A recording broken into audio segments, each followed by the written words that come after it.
Hello my favorite people, welcome back to my channel. My name is Hanata Banjeko and you are at home with me.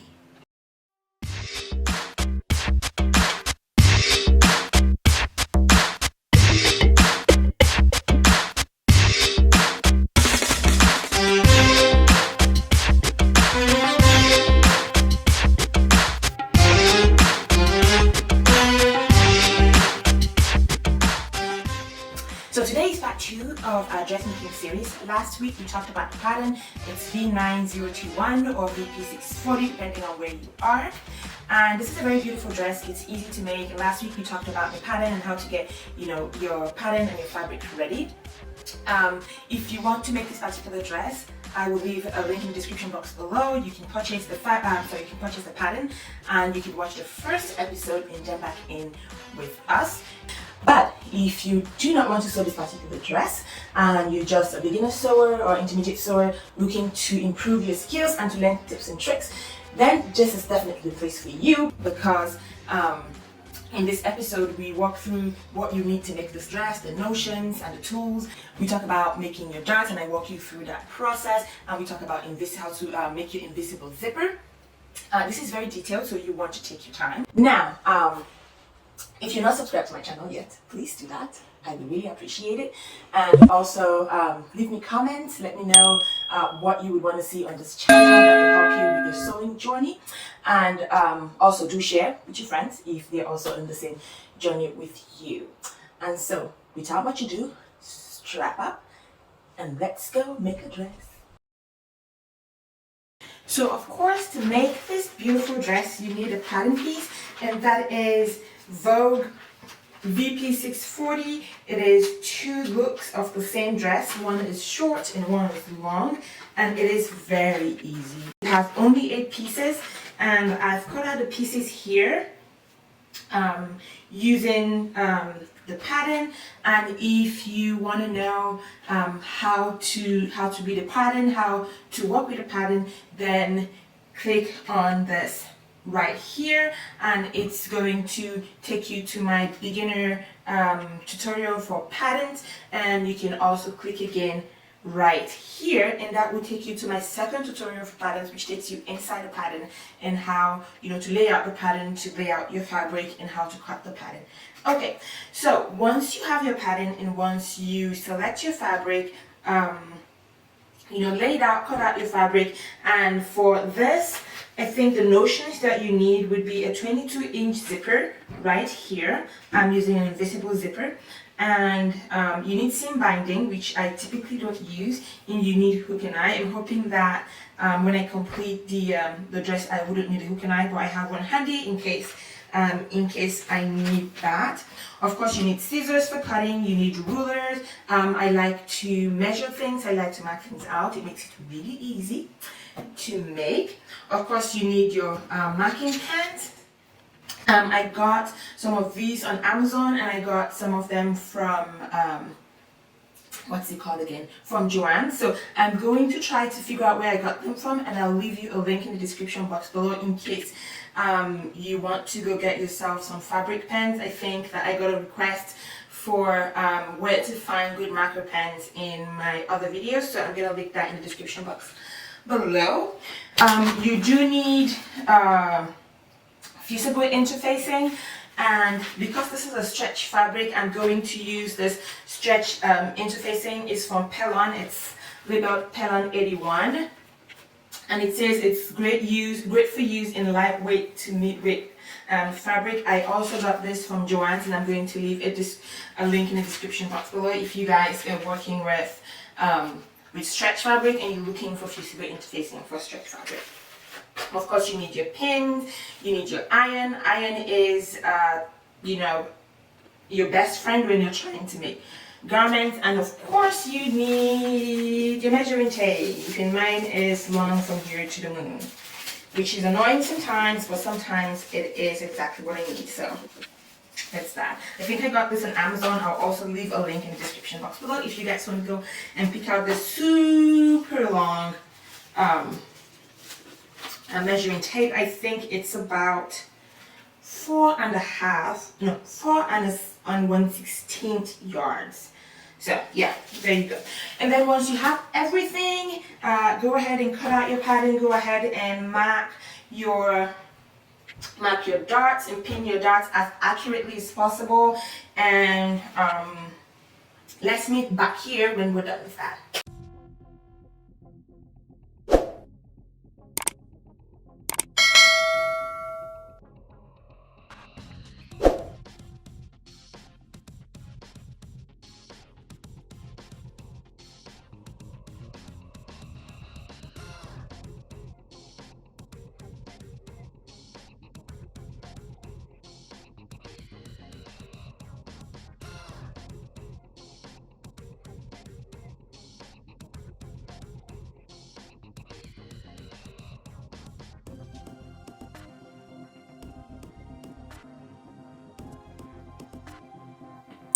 So once you're ready with your patterns, make sure to identify the dot that corresponds to your size.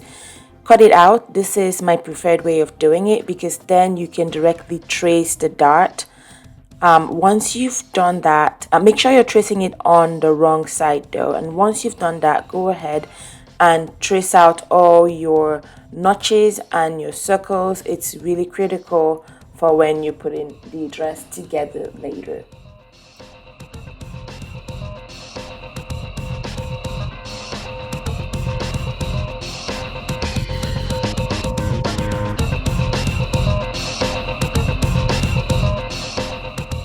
So you need to have the dart marked out on the opposite side. So once you've traced the dart on one side, go ahead and put pins along the lines that you've marked. And then on the other side, put dots as I'm showing right here. And make sure that you mark where it terminates at the edge. And then once you've done that, turn around. Now it's easy for you to trace the dart without any mismatch or error. So once you're done marking it out, turn the fabric around like I'm showing, and on the wrong side, fold it such that you have a pointy edge upward, and then it kind of opens towards the edge of the fabric, and then pin it along the line, always checking that your pin is aligned in front and at the back exactly.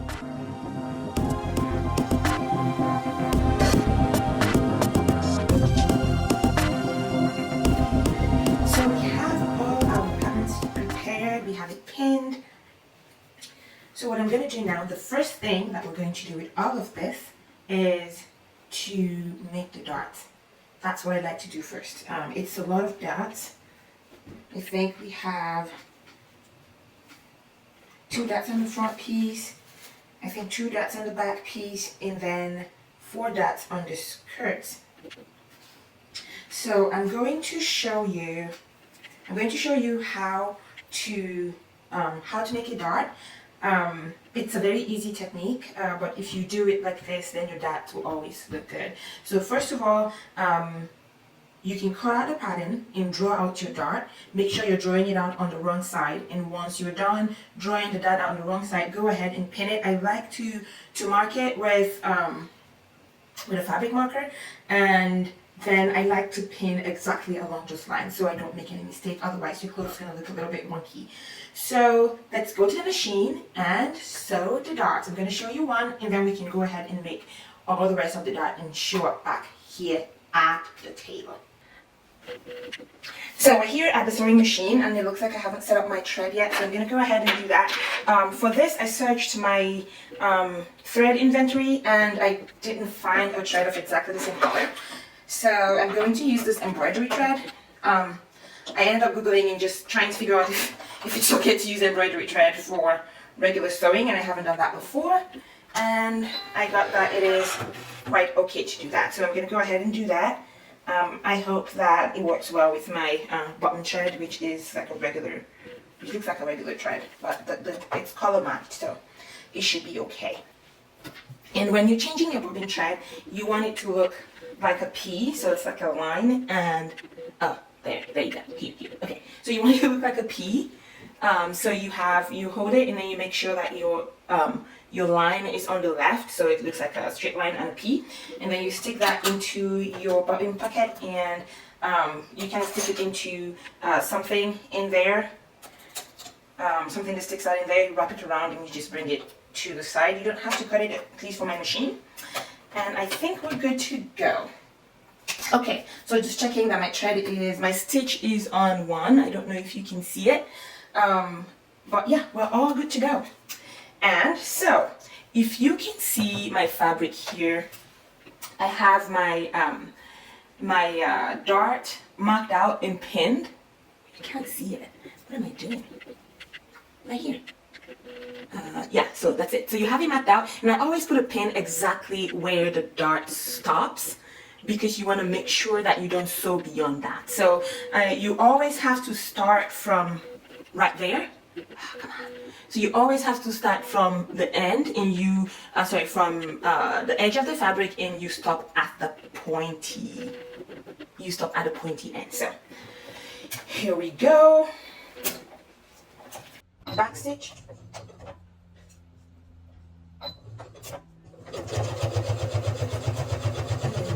Along the line, regular stitch. Where is my pin head? Somehow this pin head is under. So it's that one. So you sew. I have another pin head coming up. So close to the end, you need to be very careful because you want to stop right there. Okay, so I'm making sure that I exit right there. Let me zoom in.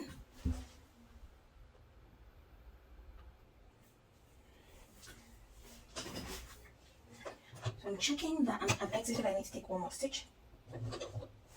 So when you get to the end here, you don't want to back stitch. No. You don't want to back stitch. What you want to do is gently raise your press a foot, raise your needle, pull it out like that. You want to cut the thread. Okay, good. So this is what I have right now. It ends right here, and I have this thread sticking out. So what I'm going to do is I'm going to tie it. I'm going to tie it twice, and then I'm going to cut the thread. So for the pointy edge or end, you don't back stitch. You make sure that you sew right out of the pointy edge, and then you stop, you pull your thread, and you make a knot. And then grab a scissors and cut that thread. And that is how you make a pretty looking dart. Okay, so I am done making all of the darts, and if you are not a dart expert when you start this project, by the time you're done, you will be an expert, because there are literally 12 darts in this garment, and so far that's the most difficult part. So anyways, I have it all done, and the instruction, as most pattern instruction says, to iron it towards the center. So I'm going to cut out all of the threads and then go ahead and iron towards center, and then also turn right side in the iron as well.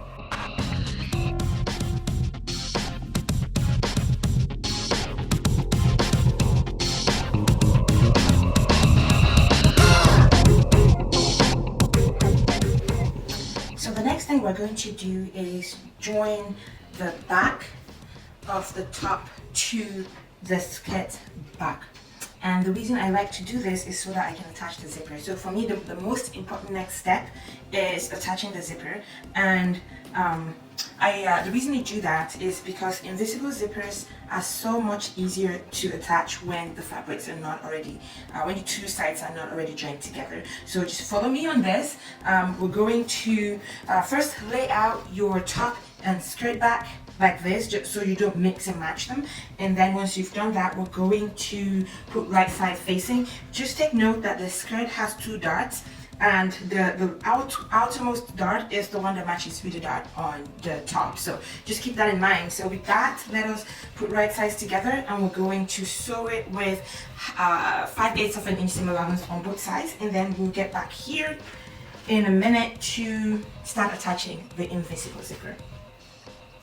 If you do have a decorative visible zipper and you want to use that instead, just make sure that it is 22 inches and go ahead and click on the box right up here. I'm going to give you a link to my tutorial on how to install visible decorative zippers. So click right here and it will take you there. You can watch that and then come back and join us right here.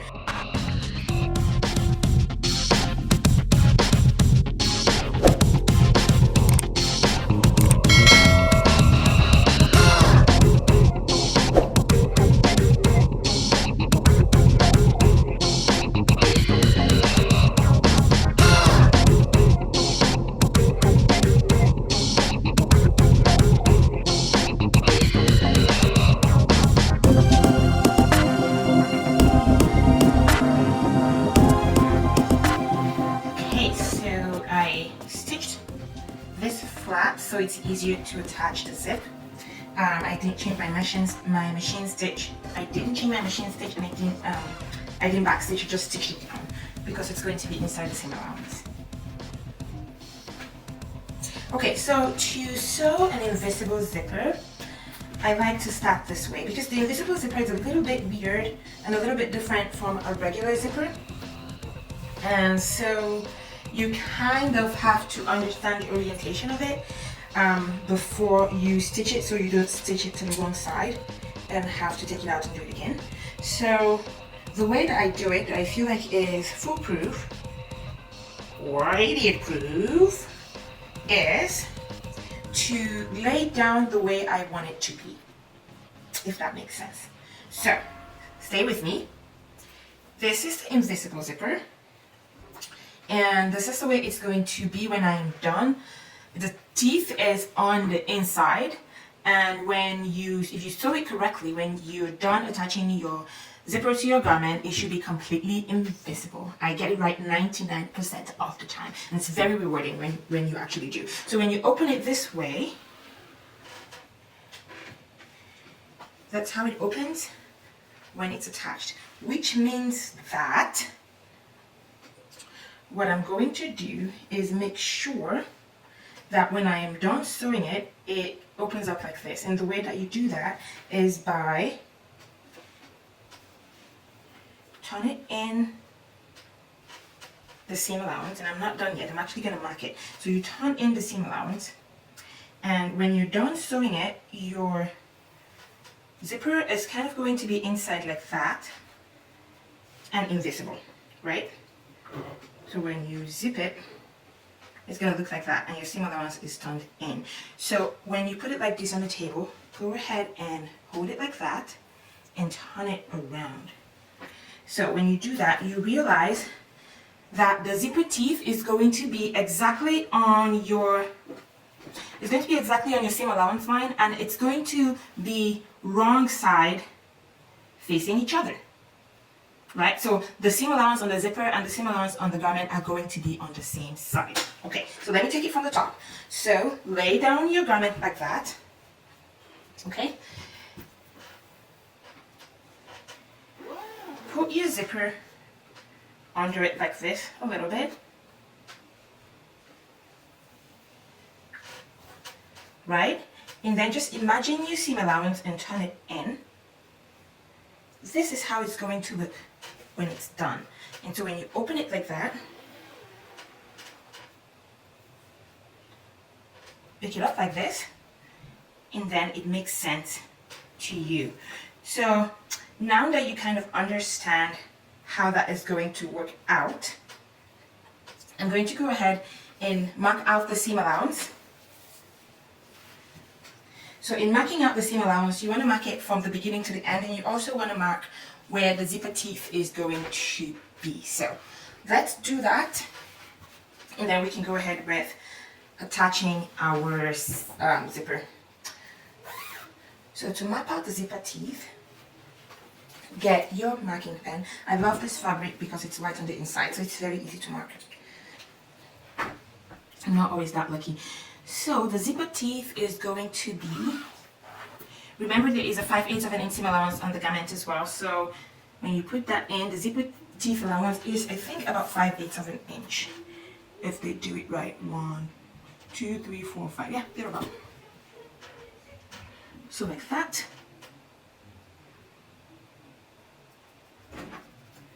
Hello. Hello. How are you? I'm good. Were you with me while recording? I am, yes. Are you done with your coding class? Yes. Did you go well? Yeah. Did you finish your homework? What? Did you finish your homework? No. Did you finish your post-class quiz? Go do your post-class quiz. Well, go take a rest. You've tried today. Sorry. That's okay. Are you doing sound? What? Music. What's that? Are you doing like you talking or just? Yeah, I'm talking. That's okay. Alright, so I mark that, and I'm also going to mark where the zipper ends. Kind of. Right, so make sure you stretch that as much as possible. Okay, so with that done, I'm going to mark 5/8 of an inch allowance, and just keep in mind that this thing is a little bit wonky. I hate it when it doesn't. It's not a perfect straight line, but hey, nobody's perfect. 1, 2, 3, 4, 5, 5/8.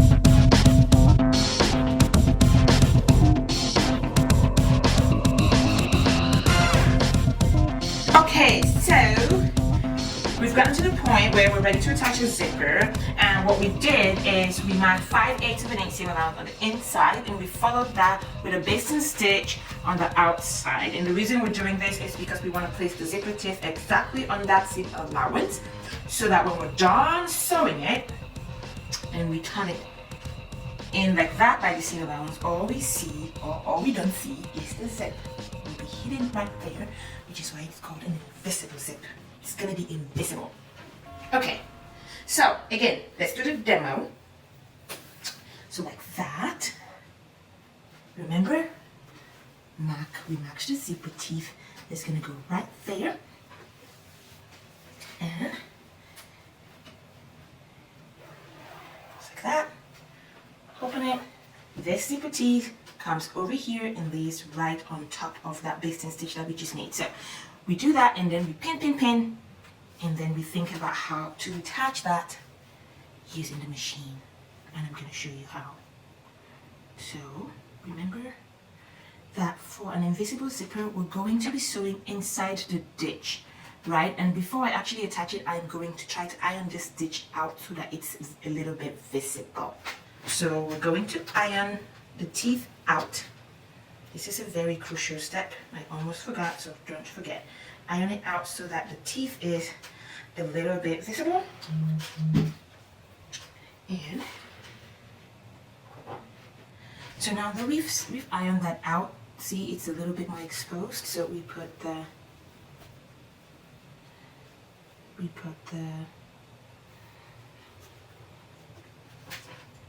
stopper where we've marked, and then we start to stitch, we start to pin this right on the basting stitch that we made.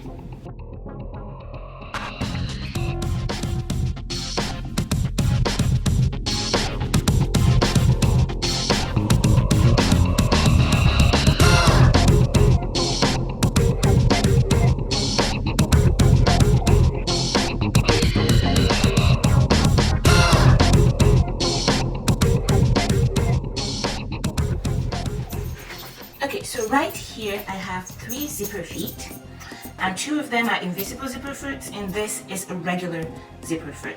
The difference between a regular zipper foot and an invisible zipper foot is that the regular zipper foot is a little bit flat on the outside, and it just has this grooves so that you're able to sew the right side and the left side of the zipper. The invisible zipper foot, on the other hand, just has one sewing groove in the middle right there. but on the inside it has this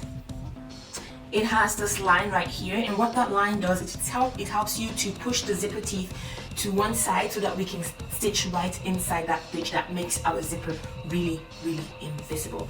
This is so cheap and it will make you get your invisible zipper like 99.9% of the time.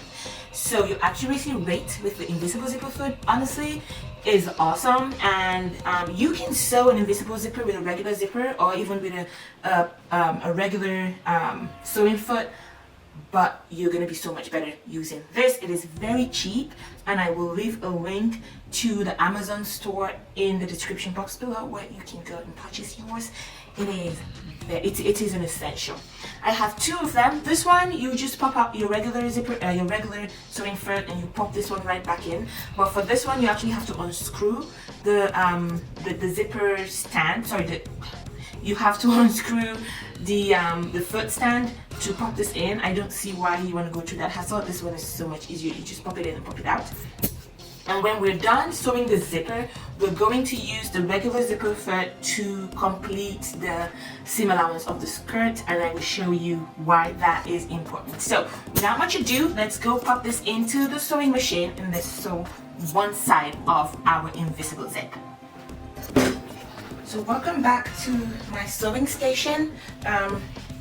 So what we're going to do now is pop up the regular zipper foot. This is very easy. You just release the latch right here, and that drops the regular foot, and then you take this invisible zipper foot and you just pop it right in there. You put it under the presser feet, and then you put the presser feet down, and that's it. It is latched, and right now you can go and stitch this. So to get this started, what you have to do is just put this a little bit past the just put it a little bit past the stopper, and then use your hand to guide the zipper teeth away, and then put this down, and then the groove and the line under the invisible zipper foot kind of helps you press the zipper teeth away from your needle. And then you can also use the guide of the needle. Remember to put your stitch length back to normal, and then you can use the guide on your machine to position the needle so that it's exactly in the ditch right there.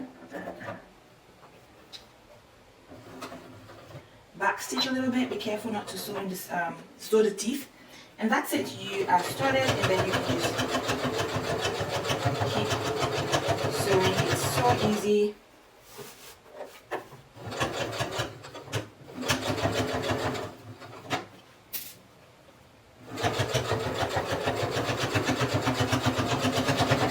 I like just using my hand to guide the teeth away, but it's not really necessary. I like to quality check what I've done, make sure that everything is looking good, because you want to know early if it's not looking good, so you can remove the thread and do it again.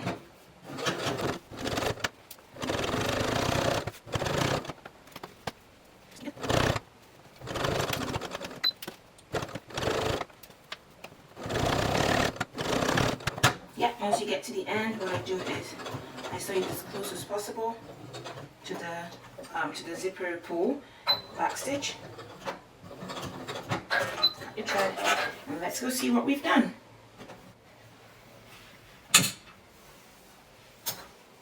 So that's it. We've sewn one side and it's looking really good.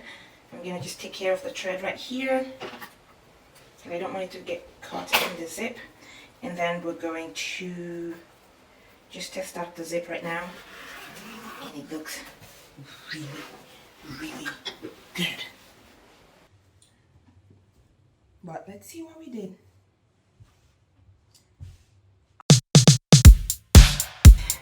Yay! Great. So we got to where we need to be today.